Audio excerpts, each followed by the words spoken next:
Le diable cherchera toujours à te montrer ce que tu penses, car la vie est ce que nous pensons. Donc ce que les gens disent est important, mais n'a pas de valeur. C'est l'oreille qui écoute, qui donne de l'importance à la bouche qui parle. L'éternité est ce que Dieu pense de nous. Donc Dieu te fera toujours apprécier ce que tu es, car ce n'est pas la joie du moment qui compte pour Dieu, mais plutôt la finalité de son plan qu'il a déjà établi pour notre vie. Il n'y a pas de fête sans défaite.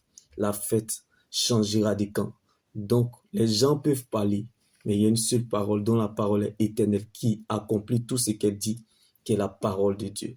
Reste focalisé sur elle, elle te mettra à l'aise et te fera du bien. Car lorsque Dieu t'attend la tête, il compte sur lui-même pour t'accompagner.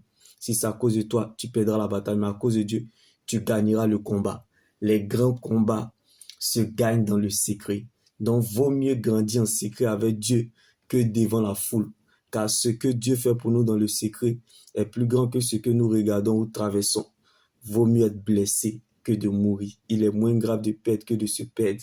Vaut mieux garder sa paix intérieure que de chercher sa raison.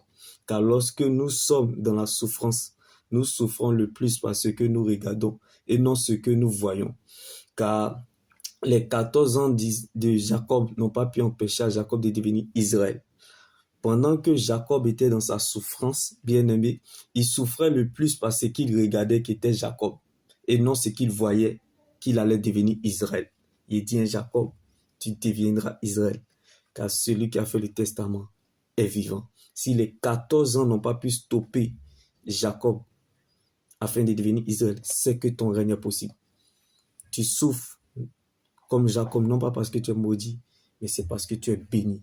Car on ne coupe pas pour ce qu'on est, on coupe pour ce qu'on n'est pas. On ne naît pas pour devenir quelqu'un, mais on naît pour être ce que nous sommes. La grandeur ne surprend pas les grands.